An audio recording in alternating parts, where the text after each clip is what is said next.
Hey everybody, Scout Crafter here again, Mishmash Monday. Hope you had a great weekend. We got an interesting show planned for you today. We're going to go over a couple items that I picked up on Friday's episode when we went to Elephant Trunk. We're going to work on that today. The one thing is that the first 2 minutes of this video will be a repeat from what I did on Friday's video because for those of you just tuning in. So sit back, relax, and let's get started right away. Next up, this was pretty expensive, but if I collect beacons and flashlights, as you know, and we'll be working on this I got from my good buddy Rich, we'll be working on, Richie Kemp. We'll be doing that very shortly. But this one here, you don't see these. This is a big beam, number 408F, and you never, this is a beacon light, and you don't see these too often. And if you do, a lot of times they're beat to heck, you know, because they were thrown in trucks and whatever. Trucks had to have lights in them by law, so sometimes they would grab these. And how this operates here, it takes two, let me open it up here. And you can see, first thing you look at's the top. Top's intact. This uses those spring-type 6-volt battery, the can cells. They're expensive. That's why these went out of favor. But the first thing you look at's the bottom. Now, a lot of these were rusted out from the bottom. Batteries would rub against the bottom, and also they were corrosive. Remember, they didn't have the real sealed batteries back then. So this one's got a little bit of rust, not too bad. When you look at it on the outside, it's really clean. I mean, if you have ever seen these before, they really can come beat up. So what I'm going to do is we're going to fill this up to about here with Evaporust and let that just soak in there. And I'll show you how we address that the next time we come up to this. But this is a beautiful light. And here's the lens comes off like this. You can see it's got the 3 bulbs in there. Just a beautiful example, right? If you've ever seen these before. So we'll get working on, I'll fill that with Evaporust. We'll come back to it. Okay, it's been 24 hours with the Evaporust. And you can see here what it's done. And you can see that's some heavy-duty rust in there. But that's okay, because the Evaporust got rid of the loose scale, and now what we're going to do is we're going to use a wire brush. Now, the first wire brush we're going to use is this beautiful, stiff-bristled, thin 1-inch wire brush, vintage, and we're going to go in there and just scrape up the bottom because we want to prep it for paint. Okay, you can see we got the middle up real nice with that wire brush. The problem is we can't get in the edges around there. So now what we're going to use is a cupped wire brush. Now, there's a lot of controversy with these wire brushes because you can buy 2 types. We buy them in bulk here. This is made in China, and you can see they come in, you know, bulk, and because I do a lot of restorations. However, these tend to spit the wires out really bad. So you have to know, if you're going to use these, you have to have the proper good apron. You got to have a good denim apron on, and you got to have eye protection, a face shield, because this will get in anything. However, this is the perfect application for this cup wire brush, because when you put on the Dremel, you're in here and the wires, even if they spit out, they can't really go anywhere but inside here. So in this case, it's perfect. But if you're in like doing watch repair or something like that, where you're working on a bench, then you would invest in the Dremel or the really good ones. Now, they're about 4 times the price of these at least, but they don't spit the wires out, okay? So, but in this kind of situation, this is perfect for here. Now, you don't want to run the Dremel brushes at super high speed, but they really do a good job. Okay, we did destroy the wire brush, even it's the one use, but look at what a nice job it did. Got that all clean and clear of all orange rust. Now what we're going to do is we're going to wash this whole inside out with Comet and scrub it really good and get any loose debris off of there, and then we're going to paint it with some Rust-Oleum Rusty Metal Primer. Now that we washed it real good and rinsed it with the Comet, now what we're going to do is hit it with the heat gun, make sure everything is bone dry in there, and then we're going to give it a coat of Rust-Oleum Rusty Metal Primer. This is a thick primer that's meant for rusty metal, has fish oil primers in it, and it's really good. Been using this for years. Once you put this on, I'll show you what it looks like. You can apply this with a rag or anything else, but what I like to use is an old acid brush. Put it on here, and you can see how it goes on. It goes really nice. It has nice coverage, and when you put this on, it'll flow out, especially since it's on the bottom. And then we'll put it on the furnace and let that dry overnight. Now, since my oil burner also makes my hot water, it runs during the summer too, and this is the perfect place to dry paint. I'm going to show you how to clean out a brush. Cheap, on the cheap. Okay, now you don't want to use a lot of mineral spirits, you want to use a lot of materials, you just want to get a brush clean, okay? So basically the first thing you do is you get rid of all excess paint without any chemicals at all, no mineral spirits or nothing, on any newspaper. You could use any kind of paper, okay? Just keep doing this until all the paint comes off. Fold it in half, because you can always use, I always use the back half. And again, you're going to just keep doing this until you have everything off that'll come off the brush, okay? Right now, that's about everything off the brush, okay? It's almost like dry. Now, once you do that, and you're happy with that, now what we're going to do is we're going to drip a little bit of odorless mineral spirits, okay? Odorless mineral spirits, we're going to drip a little bit on this paper towel and do the same thing again. You're going to work it out. Now, what I like to do is I loosen the cap. Now, these new caps, unfortunately, and again, wear gloves with this. Unfortunately, these new caps don't breathe like the other caps did. The other metal caps would allow you to drip it like that. Can you see that? It'll allow a little bit to come out, but you got to be careful anyway. Put a little bit on the paper. Do the same thing again here, okay? Again, this is just your initial wipe. Fold it, and then do it again. Okay, now, again, this could be newspaper or anything. Now you're at the point here. The brush should look something like that. Now you're going to repeat this system.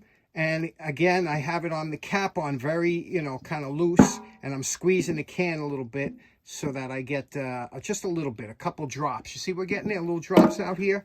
Okay, now, you see what it's doing? And loosen up here. And we're going to do the same thing again. You're brushing, getting rid of all that paint out between the bristles. Again, fold it. Now, even though this looks like it's dark, that's just bleed through of the paint.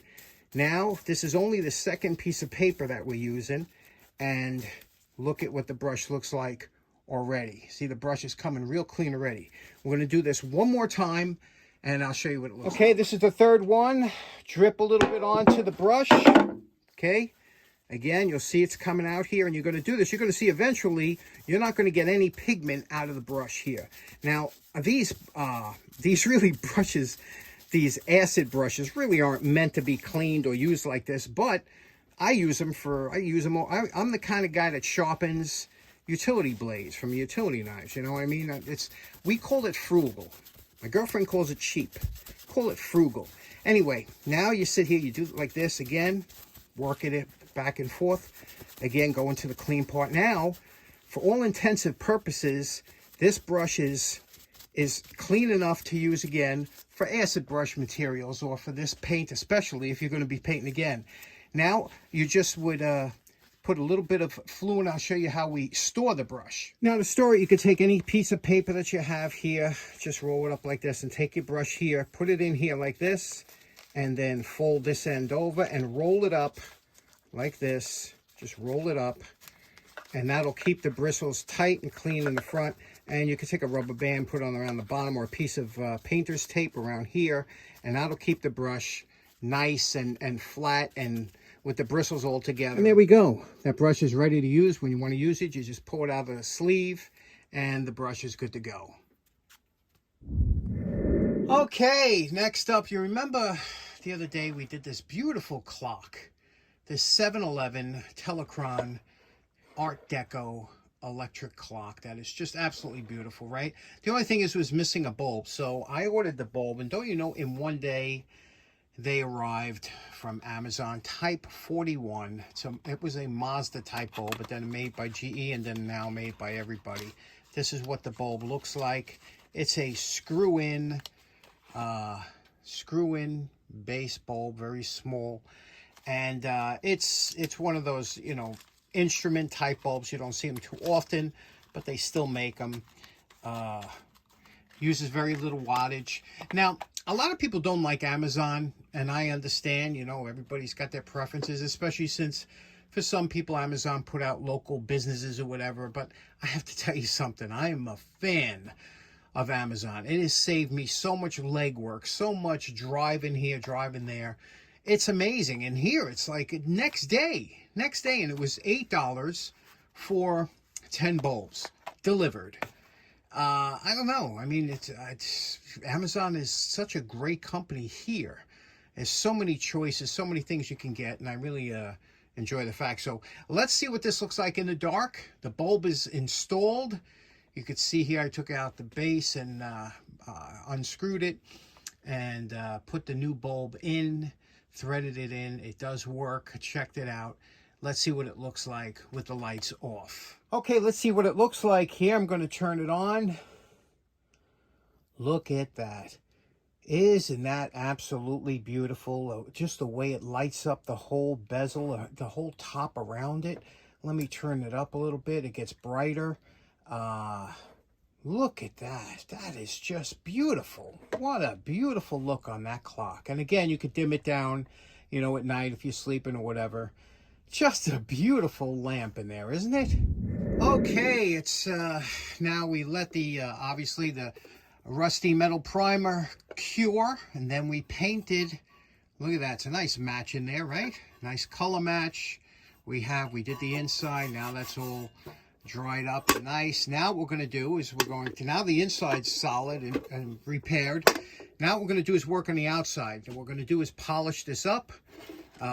Try and polish the lens up, make that look good, and then we'll put some batteries in and make sure this thing works. Now, when working on these old finishes, my favorite is the number 7 polishing compound, followed by some waxing. The finish on here is in really good shape. We're just going to dress it up a little bit. Then we'll go underneath, check out all the wiring, make sure there's no surprises for later on. And this uses a tongue sole mechanical flasher, and they are expensive. So if it works, you're lucky. Consider yourself lucky. And you know my favorite part, remember what this old beacon looked like before we started. And we're calling this project done. Look how nice this came out, huh? Look at the nice shine we got on there. You know, restored all the paint on there. You see there's 3 bulbs here. This is a spare. This isn't hooked up to any. Only have 2 bulbs. Now, I'm showing you this with the lens off so you can see how it operates. When you throw the switch this way, it's a solid beam or a solid light. When you throw it the other way, it works off the flasher unit, and you can see how it flashes. Let me show you with this on here. And again, this goes on like this, gives it a twist. There we go. There's the solid, and here's the beacon. Isn't that beautiful? Boy, what a nice project this turned out to be. Little tricky getting it wired up, but we got it really nice and clean here. You can see, looks nice, right? All the way around. Did the inside, so now we don't have to worry about it rusting anymore. Let's see what it looks like in the dark. Okay, here we are with it flashing. Now, interesting little specifications about this lantern. Besides it having an extra bulb, and again, it's dual bulbs, so if one burns out, the other one still goes. It only needs 1 battery. It holds 2, but it only needs 1 to run. It's running on 1 battery right now, 1 6-volt can battery. As you can see here, the cool thing about this too is the flasher is a mechanical type flasher, like bimetallic. Listen to the flasher click. So in the world of electronic flashes like we have now, this is a real blast from the past, huh? And boy, that just looks beautiful, doesn't it? What kind of maniac doesn't get a kick out of a vintage beacon? Big beam, 408 Foxtrot.